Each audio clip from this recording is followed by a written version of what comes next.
Muy buenas noches a todos. Vamos a dar comienzo a un debate. Primero realizaremos una frase.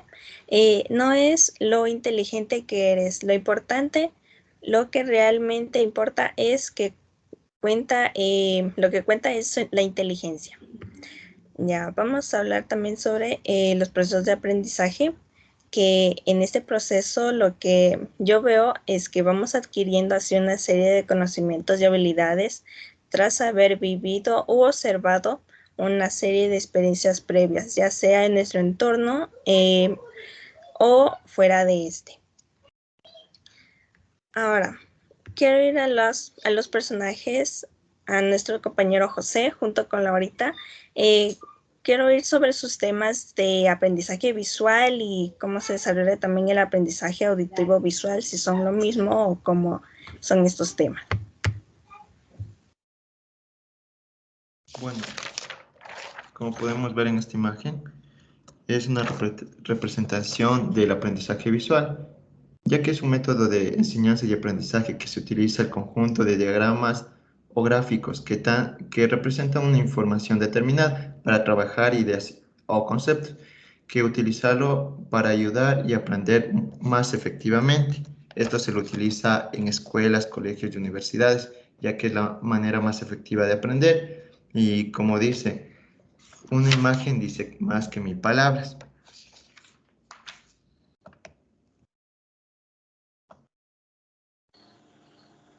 En el aprendizaje audiovisual, las personas aprenden escuchando el material auditivo. Las imágenes son recordadas por escuchar la información. Las personas reciben cada información y la plasman. 10 y 15 estudiantes son audiovisuales. Los materiales que utilizamos para esto es clases online, exposiciones verbales y debates foros. Ya, gracias. Ahora, según el aprendizaje kinestésico, este también coopera en los modelos de los hemisferios cerebrales. Mónica y Eri.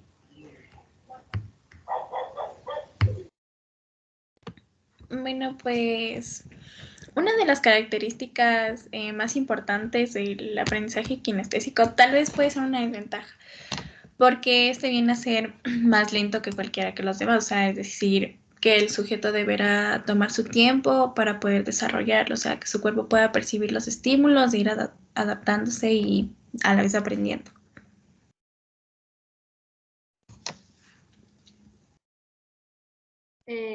Respecto a los hemisferios, hay dos, el hemisferio lógico y el holístico. Podríamos decir que el hemisferio lógico piensa en palabras, en números, es decir, contiene la capacidad para la matemática, para leer y escribir. Del, del hemisferio holístico podríamos decir que procesa la información de manera global, partiendo del todo para entender las distintas partes de lo que compone. Esto quiere decir que una persona no tiene que llevar un proceso para pensarlo. Por ejemplo, podría decir que ahorita estoy pensando en una pizza. Eso no llevó un proceso. Y también podemos decir que este hemisferio emplea un estilo de pensamiento divergente y creando una variedad y cantidad de ideas nuevas. Este hemisferio también lleva a cabo lo que son los sentimientos y también no es lógico, solo piensa en imágenes y nada más. Ya, muchas gracias por esa información. Ahora quisiera oír a Melanie. ¿Cuáles son los análisis de la información sobre estos estilos de los que se habla?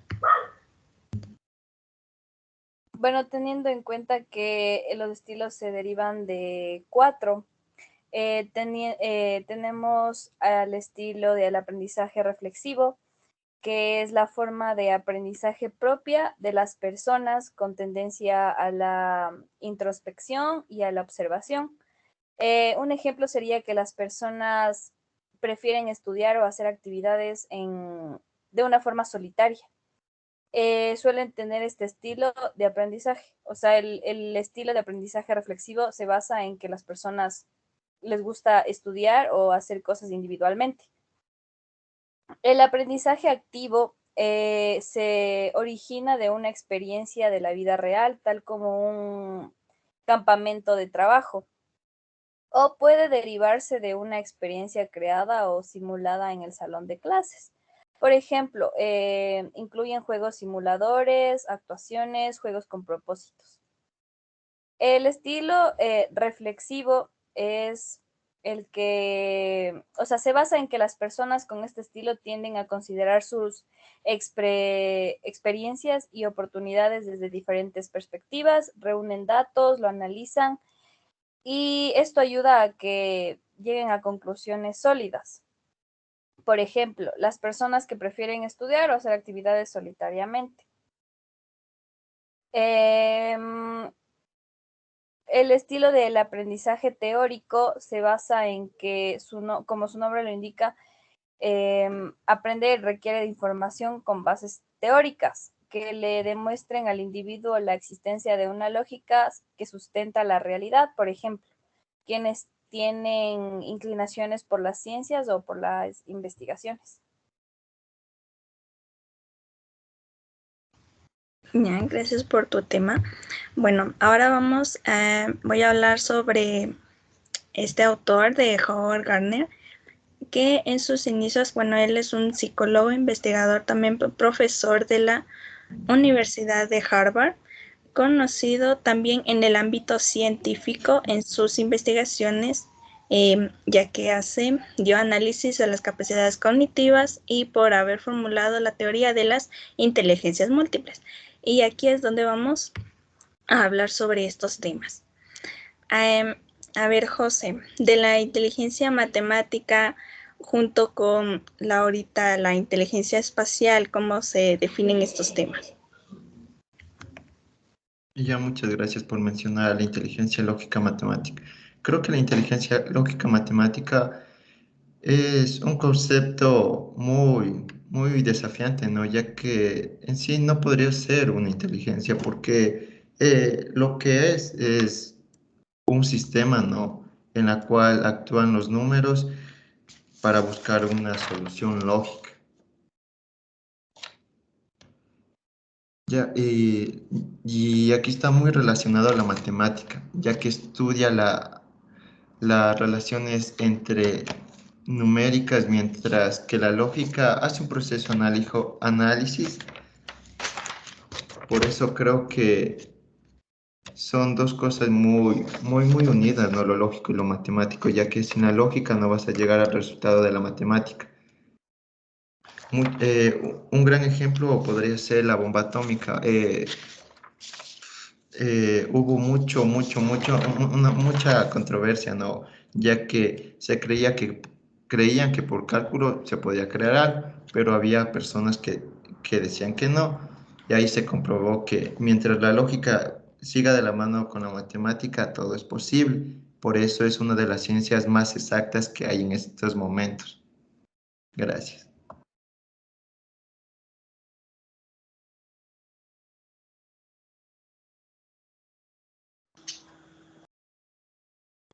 Bueno, en la inteligencia espacial, esta consiste en formar un modelo mental del mundo en 3 dimensiones, que implica el desarrollo de una imagen mental que se forma en colores, líneas, formas y sentidos.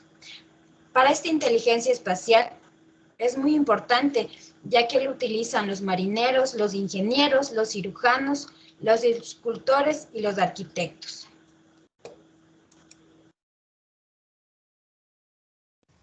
Muy interesantes sus temas. Ahora, entre Mónica y Eri, ¿cómo se diferencian estas inteligencias, la intrapersonal y la interpersonal? Bueno, referente a lo que es la inteligencia intrapersonal, viene a ser la capacidad para formarse un modelo ajustado y verídico a uno mismo, siendo capaz de usarlo para desenvolvernos en la vida y en todo lo cotidiano, bueno, en sí, en todo lo que nos rodea. Esta misma está directamente relacionada con el conocimiento de la propia persona y de la capacidad de tener una imagen individual que sea precisa y objetiva. Aparte de que implica autodisciplina, autocomprensión, autoestima, lo que es la conciencia de los estados de ánimo, interiores, intenciones, motivaciones y hasta deseos. Bueno, pues las principales cualidades de una persona con inteligencia intrapersonal bien desarrollada viene a ser lo que es el autocontrol, la autodisciplina, autoestima sumamente elevada, tiene conocimiento propio de lo que son sus limitaciones, la autocomprensión y la capacidad para realizar meditación y sacar de sí su provecho, aparte de conseguir un gran alineamiento con el presente. También viene a ser algo súper importante respecto a lo que es el realismo y la veracidad de cómo somos, qué queremos, estableciendo nuestras prioridades y anhelos personales. De la inteligencia interpersonal, podemos decir que es la capacidad que tiene una persona de relacionarse, comunicarse e interactuar. También podemos decir que tiene un buen desarrollo que permite entender e interpretar a las intenciones de los demás. Una de las importancias de esta inteligencia es que nos permite comprender a los demás y comunicarnos con ellos. Nos preguntaremos cómo se puede desarrollar la inteligencia interpersonal. Primero sería ser simpático, ser los primeros en hablarle a desconocidos, resolver el conflicto, aprender a escuchar, reconocer las emociones de los demás y participar en actividades sociales. Está muy bien. Ahora, quisiera saber qué también se pueden llegar a ver en la inteligencia musical junto con la corporal kinestésico.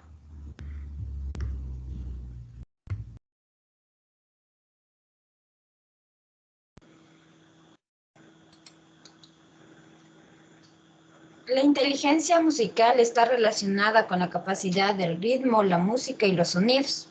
Es importante al nivel afectivo y la conducta, desarrollando los medios de expresión y comunicación. Para eso utilizan las personas, los cantantes están bien relacionados con lo que es el sentido de la música. Utilizan varios instrumentos para así poder sacar sus melodías, componer y hacer unas hermosas canciones. También lo utilizan las bailarinas y todo esto lo hacen de forma natural. ¿Y qué me podrían decir sobre el corporal kinestésico? Bueno, hablando de lo que es el corporal kinestésico, hay que tomar en cuenta que viene a ser una capacidad de unir al cuerpo y al sistema nervioso, con el fin de lograr el perfeccionamiento del desempeño físico. Bueno, empieza con el control de los movimientos automáticos y voluntarios. También avanza hacia el empleo del propio cuerpo de manera altamente diferenciada y competente. Permite al individuo manipular objetos y perfeccionar las habilidades físicas.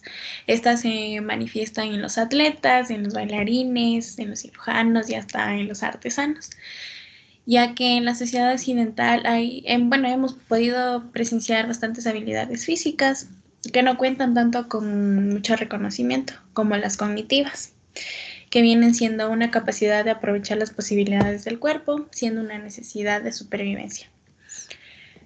También existe la habilidad sinestésica expresada en movimientos pequeños, por lo que podemos admirar que esta es una capacidad en las personas que se dedican a lo que es la joyería, a los mecánicos, a las personas que se dedican al cultivo o de distintas artesanías y trabajos manuales. Listo. Ahora quisiera saber sobre las últimas inteligencias como la lingüística y la naturalista. Muchas gracias. Bueno, la inteligencia lingüística, como su nombre lo dice, es la inteligencia verbal. Bueno, es la forma que es es la inteligencia vinculada con el lenguaje verbal y las capacidades de expresión lingüística. Este tipo de inteligencia abarca manejos de los idiomas, de la escritura, de la expresión oral y de los recursos poéticos. Las personas con alta inteligencia lingüística presentan una particularidad, facilidad de hablar idiomas, en manejo de palabras y la organización con el lenguaje. Bueno, ¿cómo desarrollar este tipo de inteligencia? Hay algunas actividades simples para desarrollarlo, las cuales son aprender un nuevo idioma, adoptar un hábito frecuente de lectura y inscribirse en talleres de escritura. Bueno, creo que el lingüístico está mucho más conocido por el lado de la poesía y como un gran ejemplo tengo es de Mario Benetti, que es No te salves, una pequeña letra que dice no te salves, no te quedes inmóvil al borde del camino, no congeles el júbilo, no quiero con desgana, no te salves ahora ni nunca, no te salves, no te llenes del alma. Creo que la inteligencia lingüística no solo es lo verbal, sino lo sentimental de una persona que puede expresar mediante el habla con las demás personas. Y es uno de los más importantes, ya que para, para sobresalir en este mundo, la manera de hablar de una persona es lo más esencial para salir de un apuro. De la inteligencia naturalista podríamos decir que es una capacidad de distinguir, clasificar y manipular elementos del medio ambiente, animales o plantas. Gracias a este tipo de inteligencia somos capaces de reconocer las diferencias entre especies, grupos de personas y entender cómo se relacionan entre sí. Se considera esta inteligencia que se desarrolló en los tiempos de primeros seres humanos, cuando la supervivencia dependía del reconocimiento de especies útiles y peligrosas, de la observación del clima, del reconocimiento de terrenos, de amplia el abanico de recursos disponibles para la alimentación. Una de las características de esta inteligencia manifiesta en el deseo de entender cómo funcionan las cosas. Se preocupa por el medio ambiente y les gusta estar en contacto con la naturaleza. Les gusta explorar y descubrir nuevas especies y comportamientos. Tienen interés en utilizar herramientas de observación, microscópicos, prismáticos y telescopios. Demuestran intereses por las carreras de ciencias, biológica, botánica, química y otras aparte de como que carreras universitarias serían los agricultores, ya que depende mucho del conocimiento de cuándo sembrar, de cómo está el clima, etc. Muchas gracias por sus temas, compañeros. Ahora, Melanie, ¿nos podrías dar algunas conclusiones y recomendaciones sobre estos estilos, estas inteligencias múltiples, perdón? Bueno, en conclusión, cada estilo nos ayuda a darnos cuenta de que podemos desarrollar diferentes formas de práctica. Por ejemplo, el estilo de aprendizaje reflexivo se basaba en que las personas prefieren estudiar o hacer actividades de una manera individual. O también debemos tener en cuenta, como les acabo de decir, que cada estilo, cada persona tiene su forma de aprendizaje de una manera distinta. Cada quien se basa en que sus estudios o cualquier actividad que estén realizando puedan hacerlo, ya sea para hacerlo de una manera que ellos puedan satisfacerse. Por ejemplo, el estilo activo se basaba en juegos simuladores o en actuaciones o con juegos con propósitos que se diseñan para producir un efecto deseado. Bueno, yo como recomendación y para concluir el tema, creo que todas las inteligencias son muy importantes. Creo que ninguna persona puede basarse solo en una inteligencia porque sería el error más grande del mundo. Por ser el más inteligente, abandonar el lado afectivo, el lado romántico, o por ser la persona más íntegra o la persona que más ama a los humanos, a los animales, abandonar la inteligencia lógico-matemático. No, así que creo que todas van de la mano. Todas las inteligencias están poquito a poquito en el ser humano y en todo lo que estamos, pues, ya que los lentes está hecho lógico-matemático, también está naturista, ya que hay muchos lentes que están hechos con cosas biodegradables que ayudan al medio ambiente, lo matemático, lo creativo. Así que nunca hay que despreciar una inteligencia por pensar que otra es mejor. Gracias.